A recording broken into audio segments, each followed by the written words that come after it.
How guys doing? How's it, Dan? What's happening, Dan? Good. How's it, Dave? Right, man. Good, Have you watched good. the rugby on the weekend, Dave? I didn't even realize there was sport this weekend. I And there couldn't was even a ignore it rugby. even if I tried. Actually, the Blitzbokker played when I was away for the weekend, so I didn't get to watch. You're on the But line. they won, eh? Yeah, They yeah. won the I think Blitzbokker. so. I didn't watch the Blitzbokker though. Oh, damn. So watch the highlights. How was Cape Town, Dave, this weekend? What did you do? Absolutely nothing. Took it easy. Took a weekend off. Yeah, nice and slow. It was good. Okay. Nice. Yeah, I went away for Simona's birthday, which was awesome. Nice, chilled weekend. Lots of relaxing. And you, Dan, it wasn't the same for you, eh? Intense. We hosted a Sapin youth event for everyone in the East Rand. Went well. We had Absa Banks, 2 teams of Absa's first time home buyers, and also the business side of things at the Absa Bank offices.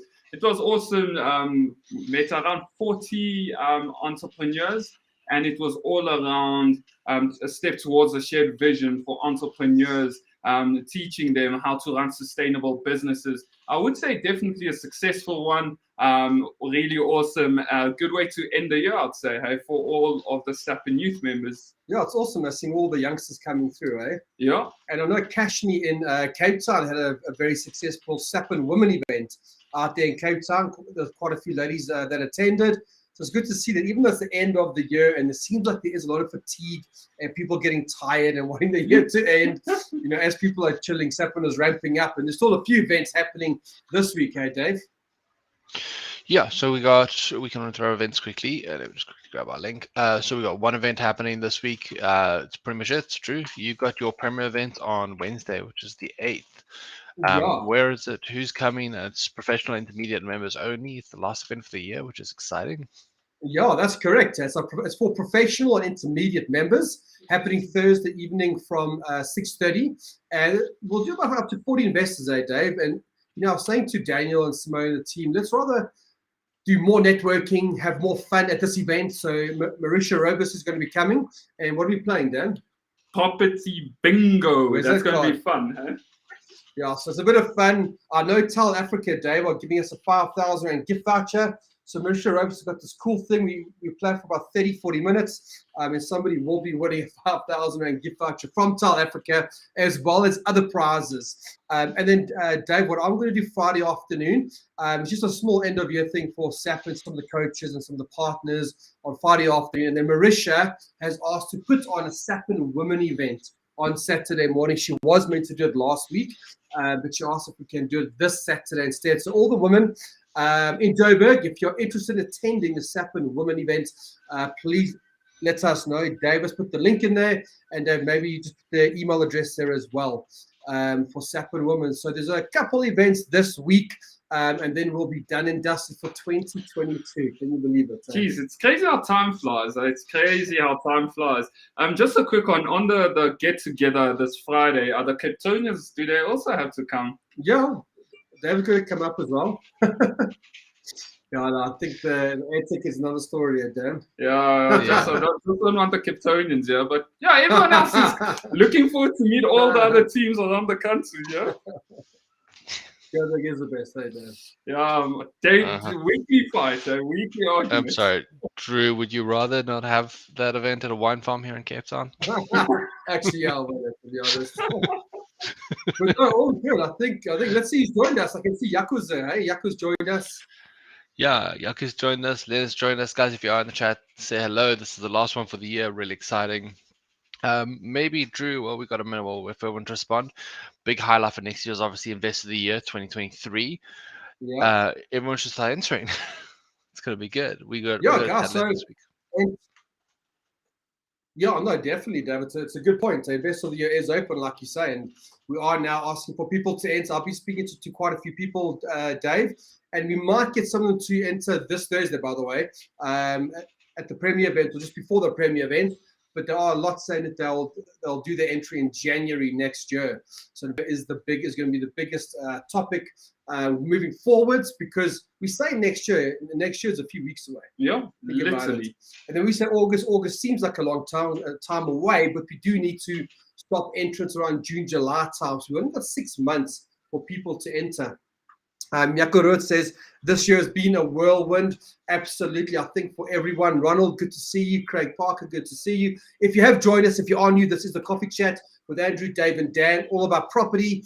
And a special guest. Why don't you introduce our guest, Dan? Awesome. So today's guest is none other than Cornelius Koopman. For those that do know Cornelius, you'll see him a lot on the home channel doing some awesome things. But Cornelius, I'm not sure if you used to being interviewed. Welcome to our den.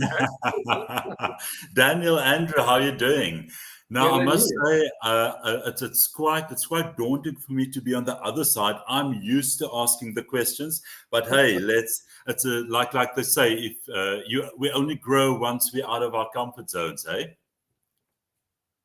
Absolutely, Cornelius. And I think, let's start by you introducing yourself. Who are you? What do you do? And then tell us, why are you in property? Okay, great. Now, for those of you who don't know me yet, I'm Cornelius Koopman. I have been working in television for the past 25 years. That also gives away my age. I've been working at the Home Channel as a television producer for the past 7 years. And that is really where my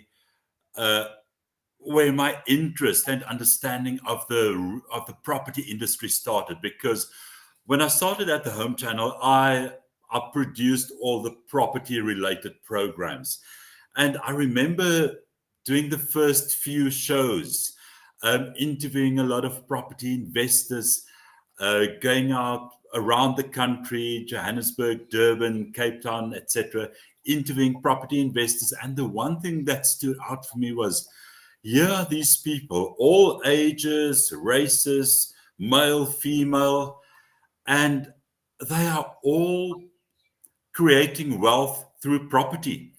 And this was a new concept for me. I knew the media, I knew journalism, I knew working in television, and that was what I knew. And I thought, if these people who all seem like ordinary people can do it, let me explore property a bit further. And that is really where the bug bite me, because I then got some education, started reading up, doing what I could, and slowly, surely started a bit of a portfolio. And the past couple of years, I've been producing and hosting my own show on the Home Channel called All About Property. And yeah, now I'm a professional member at Sapin. So that really, in a nutshell, is my journey. Geez, that sounds so awesome, eh? And it's literally awesome that I get to interview you. Almost a dream come true. Posting this everywhere. But Cornelius, talk to me about you spoke of your journey briefly, and I got the pleasure of meeting you and your business partner, Ronald, at some of the events we host around the country. Talk to me about your personal strategy coming into property. I mean, this has been a very challenging year. So 2 questions. What are you investing in as a professional property investor? And what are some of the challenges that you have faced this year around your journey as well? Huh? Okay. So our strategy, and yes, Ronald Mshonga is my business partner. Before I get to your questions, just a bit of background. Ronald and I started our property investment company at the beginning of this year called 4 Green Houses. And what we do, and this is our strategy, we enter into joint venture property investment joint ventures with aspiring property investors. And that really is our strategy, because working in television and hosting the show, I often have people coming up to me in public saying, listen, I want to invest in property, or I've been thinking about investing in property. And I would say, so have you done anything? No. How long have you thought of doing property? Oh, I've been thinking of it for a while, but somehow I can't get started. I don't have time. So our strategy is doing joint ventures, assisting people to start and grow their portfolios. And we started with buy-to-lets, and but we are finding more and more that multi-lets is the way to go. So we're going more into multi-lets. Previously, I used to do a lot of multi-lets, went over to buy-to-lets, but I find the market also dictates a lot what strategy works best at any particular time. I started, for instance, way back with flips, but then I realized, for me, I want to grow assets, because I realized income doesn't create wealth, assets create wealth. So I stopped with flips and started focusing on income producing properties. So that really is where we are at the moment. Awesome. Cornelius, geez, that sounds so amazing, that model. I actually really like it. When you say you are focusing on joint ventures, could you please maybe elaborate what sort of joint ventures partners you take up? It's a good way for, just thinking about it, individuals that might have the bond affordability, do not have the knowledge, a good way for them to start investing. Is that your ideal client? Could you maybe elaborate on the sort of people you help enter the property industry through your company and your partnerships? Yes, absolutely, Daniel. A lot of people, firstly, a lot of people understand the value of investing in property. They understand that you can create wealth using this asset class. But here's the thing, a lot of people don't have the time to go out there and look for deals. They don't have the property investment know-how to do feasibility studies, do due diligence on properties. They don't necessarily want to deal with tenants. So what we've done is, because Ronald and I have been investing in property for a number of years, we've done a lot of education. We've got all the resources, the network. So we decided what we'll do in these joint ventures is, from our point of view, we will come and provide the resources, the network, our know-how, everything. And our joint venture partners bring their affordability with the bank and the upfront cash. And we assist them through the whole process, from finding the deals, negotiating with the sellers, doing feasibilities, due diligence, assisting with finance, and up to managing and asset managing that portfolio, so that we can leverage of that portfolio later to grow it into a bigger portfolio. And what we do at the end of the day is we do a net profit split with these investors. Okay, brilliant. And tell me, when you form the JV, do you just sign some basic paperwork, or do you go to an attorney and get proper legal paperwork set up?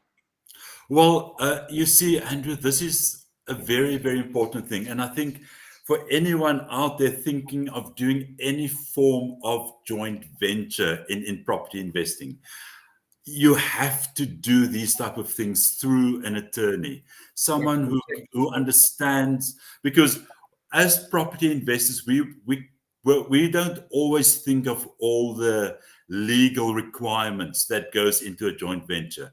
I mean, just like we go to a bond originator for our finance, or to sourcing professionals to get our deals, we have to work with an attorney, and that's the whole thing. You have to have a network of people, otherwise you will never succeed on your own.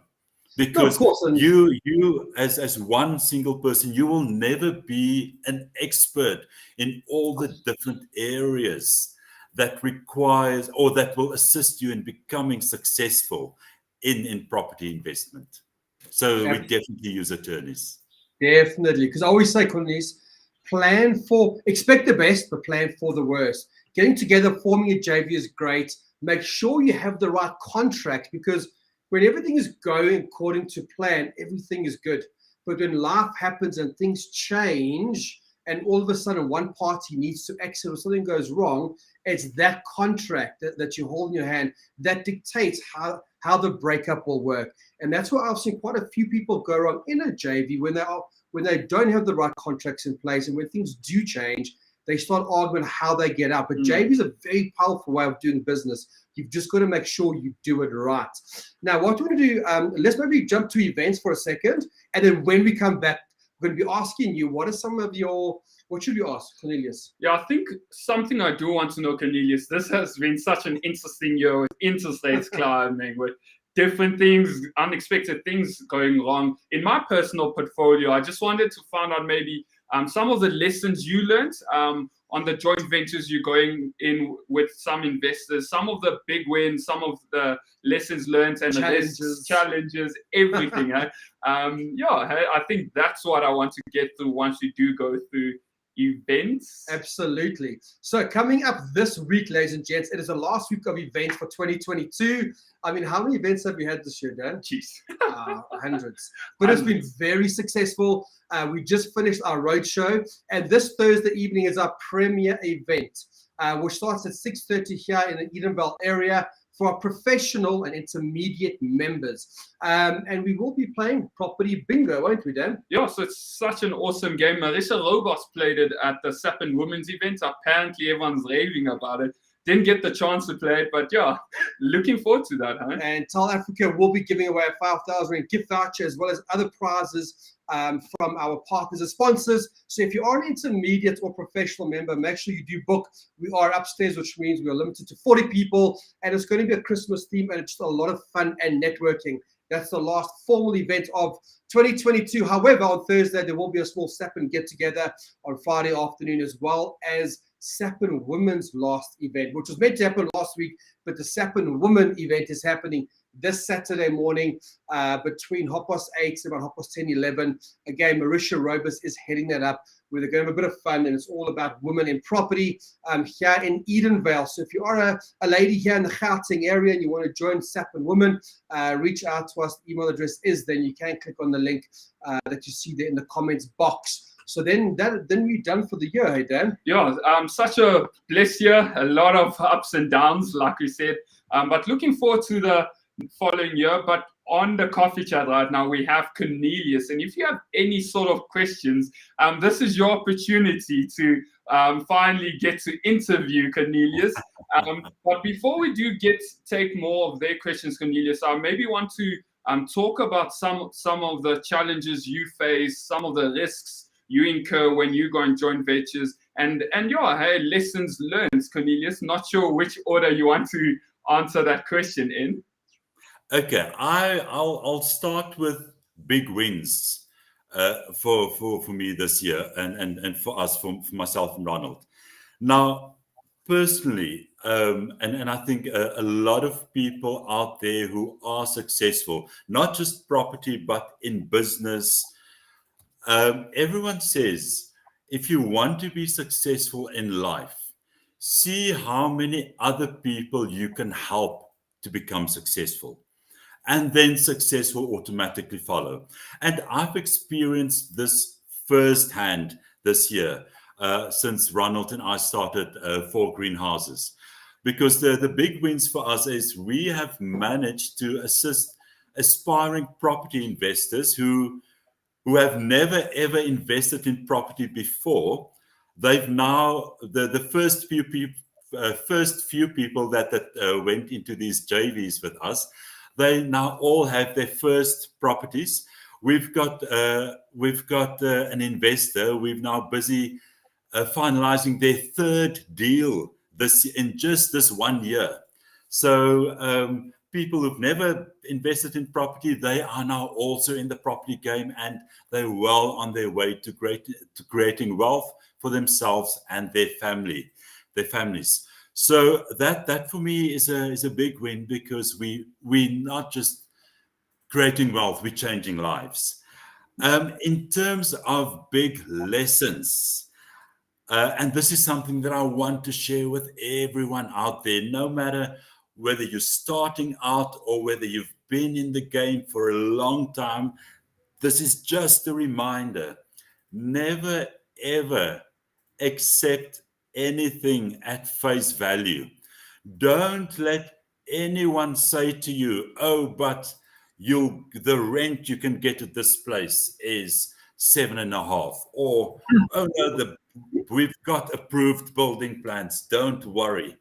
Don't, and now I'm being dead serious. Don't even let an attorney say to you something over the phone. Here's my thing: if it's not in writing, it doesn't exist. Yeah. In writing. If it's not in writing, it does not exist. Because remember, I have the saying, don't ask about the benefits of ice cream from the person selling the ice cream. You're not gonna get the right story. So make sure whatever people say to you, do your own feasibility studies. Make sure that the numbers work before you go into the deal. Do your due diligence. Very, very important. You don't want to sit after the fact. Now you've got an illegal structure. The seller's moved on. The property is registered in the name of your company. Everyone's moved on. You sitting with, in Afrikaans, we say, die gebakte pere, the baked pears. So just make sure that whatever people say to you, get it in writing, because talk is cheap. Yeah, just on that point, Cornelius, I totally agree and understand. The amount of times, I think you said it when we started, the importance of due diligence. Right? The amount of times people do not understand OTPs, have it in writing, subject to approved business plan or building plans. Right? Have everything in writing to ensure that you do not literally say, no, you told me over a phone call. When things do go south, you need to make sure everything is in writing, and you need to understand due diligence, especially for aspiring investors. You definitely need to, that's the most crucial part when signing an offer to purchase or doing it, making sure a deal goes right, understanding the due diligence phase, understanding what documents to ask for. And that's why on the SE fundamental course, Andrew, you and Bruno emphasize the importance of understanding that whole process. Absolutely, yeah. Because we say, even myself, I remember the second property I ever bought. I was in Durban, South Coast, beautiful, sun was shining, and there was land at the back of South Broom. I think most people know South Broom. Right at the back, and the agent said to me, buy the middle piece, because a developer will come along and buy the two piece on the other side, and you're going to make a lot of money. Geez, I signed an OTP, paid the money across, biggest done I ever bought in my life. Because I just trusted someone else. I did not. Even at that stage, I didn't even look at the map. I didn't realize I was buying at the back of South Broom because I was young. I was 20, I think 25 or something like that. And I took it for granted. So you're 100% right. And my uncle always said to me, if you don't understand what you're getting into, don't get into it.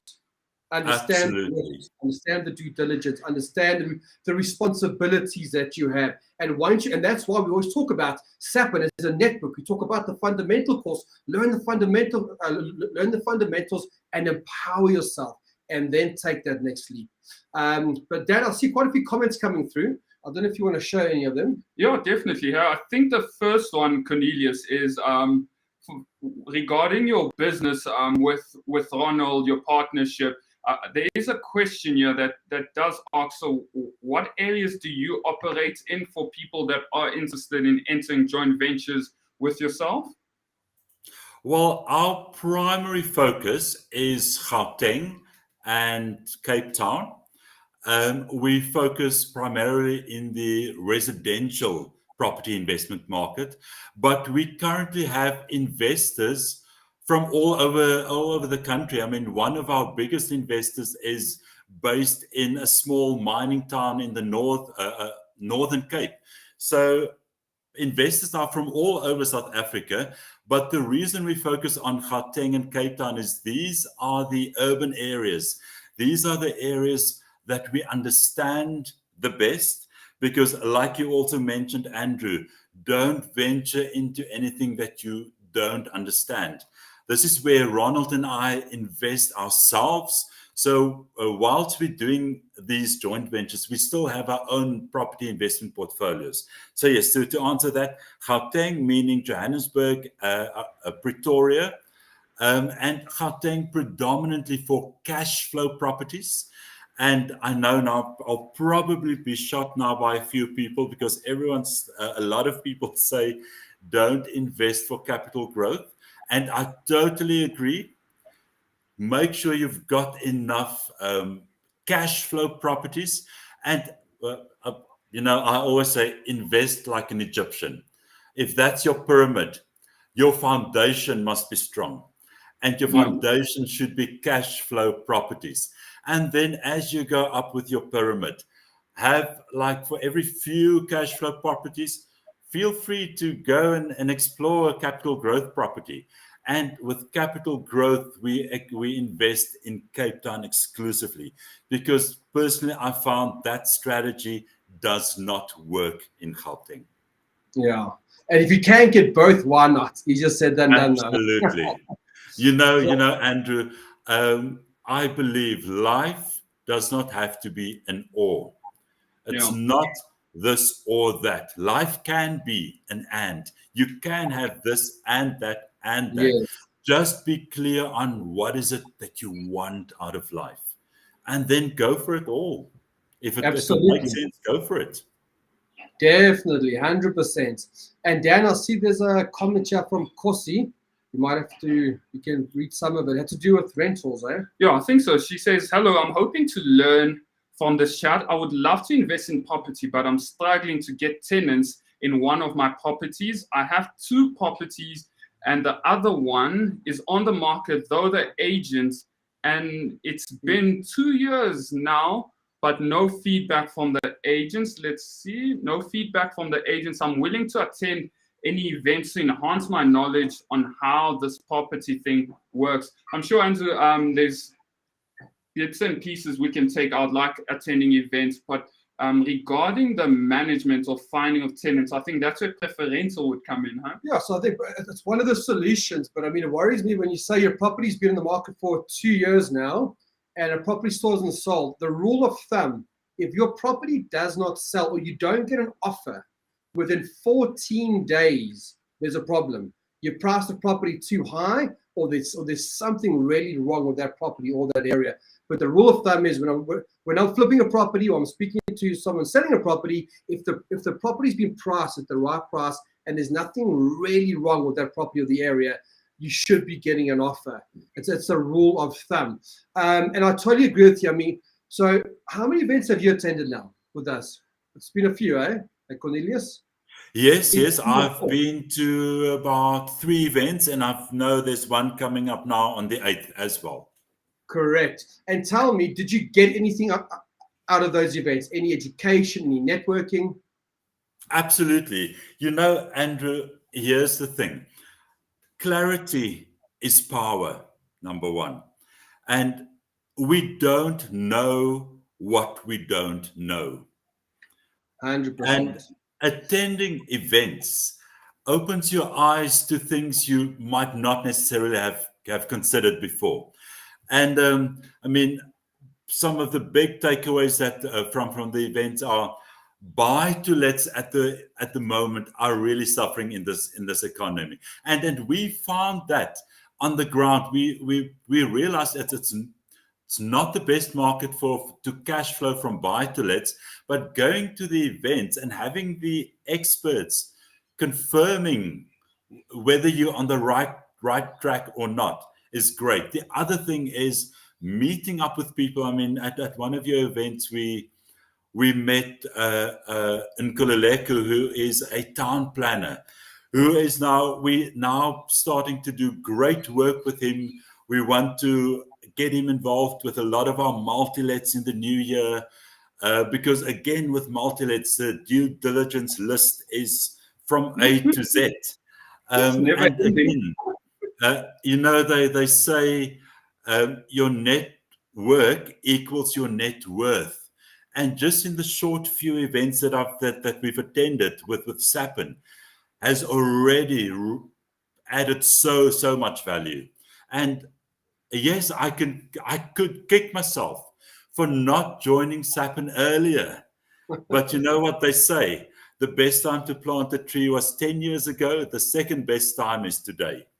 Yeah, I love definitely. that. I love that saying. Cornelius is dropping some bombs. I definitely agree. I think that same event you spoke of, I think one thing I took away from that event was Mohammed Gadi, where he said, markets are like, learn to see through markets, right, as a property investor. And that's such golden advice that you wouldn't get just anywhere, especially if you want to make this work out. You need to be networking with people that are already where you want to be. So, Kosi, I'm just going to get Dave to post our email address in the comment section down below. So it's support@sapropertynetwork.com. Just send us an email, join the network, and I'd like to find out a bit about you, where you're on your journey, and find out how we can help you out. Because we do run events all across the country, Joburg, Pretoria, Durban, Bloemfontein, Pietermaritzburg, and Cape Town. So it doesn't matter where you're in the country, we will be present, and we'll be running a lot of events next year. Because I always say there's 3 things that you need. You do need the right network, number 1. You've got to be connected to the right people to help guide you in terms of where you want to go, but also to help you when things go bad. You then need tools. Like you need tools like TPN and Lightstone and JV contracts and spreadsheets. So that's what SAPN does. It gives you the network, it gives you the tools, and the third thing that you've got to do is take the action. And you take the action with the network, because it's a very lonely journey if you try to do everything yourself. And when things go wrong, and they will go wrong because nothing is perfect, you need to know who to call. And that's the reason why SAPN exists. So thank you very much for that, Cornelius. So Dan, has anything else come in here? There is, I think, one question addressed to Cornelius. I think, not sure if you would have the time to go through this, just cautious of time. It's around your joint venture structure. How does it work if someone is interested to do it, huh? Okay, look, I don't want to take up too much time on this platform, but if people go to our website, may I give it here? Yeah, definitely, huh? Okay, it's 4 greenhouses, FOUR, not the number. So it's 4greenhouses.co.za, and people can book a consultation with us, and then we'll discuss the whole joint venture in a bit more detail over there. Absolutely. Thank you, Cornelius. So Cornelius, before we go, because we'll start wrapping up now, what is one thing you would like to leave the audience today? What's one thing that you'd like to leave the audience? Okay. I think, and this is not necessarily just relating to property investment, I think it's relating to success and abundance in all areas of your life. We cannot achieve anything if our mindset isn't right.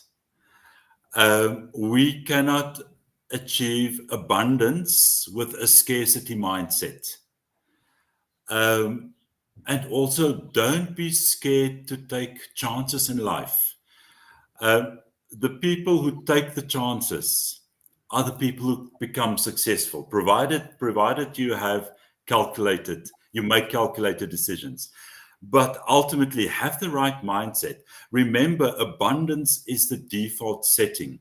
We grow up and we get conditioned into scarcity.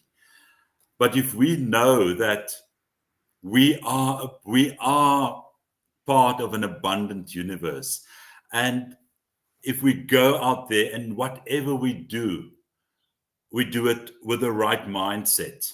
We can't go out and look for deals thinking I'm never going to find deals. We can't go out trying to get things done thinking it's not going to work. So just have the right mindset, and you'll be amazed at how far you can go in life. Geez, that is amazing. Thank you so much for all that advice, Cornelius. Thank you so much for such an awesome coffee chat. And thank you for inviting me, both of you, Daniel, Andrew. It was great chatting to you. And thank you for everyone who took the time to meet with us. It was great having everyone here as well. Absolutely. But we'll see you Thursday night at the Premier event in Joburg. Absolutely. I'm looking forward. Excellent. Thank you very much. Thank you. Thanks. Bye-bye. Yes, bye. Geez, now I feel like this year can end, dude. Just interview Cornelius. Okay, let's bring Dave back. It's an awesome interview, Cornelius. Yeah, such an awesome guy, and person. Okay, there's a couple of questions you want to ask. Yeah, I think there is one here. On wholesaling or something from David. Yeah, let's see. I think this is it. Yeah, I think it says, what are your thoughts on real estate wholesaling and how would you recommend finding investors for deals? And I'm not sure if you want to take that, huh? Yeah, so I mean, if you want to find investors for any type of deals, it's about networking. It's about when you do find the investor, you find the investor at the SAPN networking events, whether it's a SAPN youth event, SAPN women event, a public event, a premier event, you meet investors at like-minded SAPN networking events. But just remember, ladies and gents, when you do get into the property space, you just build a relationship, get to know that individual, go have a few coffee chats with them. Don't just jump into bed with the first investor that you meet. Okay, that's my first advice. So to answer that very quickly, SAPN networking events. Dave, was there anything? I think Justin had a question, didn't he? Just you missed the first part of the question. What are our thoughts on wholesaling? So, David, wholesaling is an American structure, is an American system. You can't do wholesaling in South Africa. That became illegal in 2013, if memory serves. Here, you need to look at becoming a sourcing agent. That's essentially the market that we've established. And you'll need to get your estate agent license, and you'll need to have 2 distinct transactions, or you have to be an estate agent to earn commission off of those. So, wholesaling, you're going to have to get someone who knows what's happening. You're going to have to do something like the fundamentals course to learn the basics of property, so you're going to understand the legal framework that you're working in, because wholesaling doesn't work here like it would in America. So I think, Dave, from an expectation point of view, anyone wanting to become a sourcing agent, i.e. an estate agent, expectations, in my personal opinion, is don't expect to earn any income for the first 6 months, because it takes time to understand the area. It takes time to do to go out and create leads, to understand what you're actually doing. So on average, yes, and don't get me wrong, I've seen people come through and get success very quickly. But for the majority of people becoming an agent, it takes 6 to 12 months. Make sure you have a cash flow reserve somewhere, or you can live for the first 6 months. Don't get into that industry and expect to do your first deal in the first week. It's very unlikely. Justin, quickly. Justin Krobler, good to see them on quite a few deals, which is good. You're asking me, do I focus on cash flow, equity, or both? Both. To be fair, if it doesn't cash flow, I won't buy it. And where we make our money is 2 ways. We either make our money when we buy, or we force the appreciation. So I'd feel uneasy getting into a deal if it's got some cash flow, but there's no equity. So if anything happens in that market and property prices dropped, I don't want to be in a position where I've got a negative equity situation. So I always look at, does it cash flow, and can I buy it below the market value, or at least force the appreciation, one of the two. And you, Dave, what's your thoughts on that for you personally? Yeah, sort of the same. I wouldn't necessarily say both, but sometimes one is a bigger priority than the other. I definitely don't want to buy properties that lose me money every month, but sometimes you're happy with that deal that, breaks even whilst you're assuming that it's going to grow in value over time, or you've got a development plan for it. So sometimes it's that, and sometimes it's high cash flow deals. At the moment, it's high cash flow deals. That's all about balancing your portfolio. That's all about understanding your financial situation and using property as a tool to just impact your financial situation. So you can definitely move the needle in either way and choose which one. But yeah, it definitely, you just need to be flexible and be aware of what deal is going to suit your portfolio best. Definitely. Okay, awesome. Thanks, Dave. Anything else coming there, guys? It was a good coffee session. Yeah. So I'm just making sure we're not missing anyone. No, I think we got it, Drew. Yeah, just make sure if you are in the Joburg area, if you are an intermediate member or professional member, that you do join us. Bingo, lots of networking, giving away some awesome prizes. Network.com, become a member. Property portfolio. So Dan, this is the last coffee chat. Yeah. What are your comments about 2022 and 2023? Geez, 2022 was interesting for me. A lot of big wins, a lot of lessons learned as always, and growth is something I look forward to. And 2023, hopefully, a little bit less pain points. And yeah, looking forward to everything. Looking forward to the growth, meeting new investors. Sapin Youth has grown immensely. Looking forward to bring and onboarding new partners that make a difference in the lives of youngsters in the property industry. Looking forward to helping youngsters grow. In that regard, I would say for me personally. Definitely. And how about you, Dave? I'm still apprehensive for next year. I think there's still a little bit more pain that the markets need to go through. So I think everyone should be prepared for that one. Even if we don't have a rough market next year. Hey, the Reserve Bank is. Jeez, I think I'm with you there, Dave. I think we're still going to feel a bit of pain as we go into the new year. I think people expected to come into this year and everything was going to be stream sailing and it's going to be chilled and not as hectic as COVID. But after speaking to a lot of entrepreneurs, business owners out there, a lot of people are feeling fatigued. They're at the end of it. They actually just want this year to end. But at the same time, when you reflect, I mean, this year, there's been some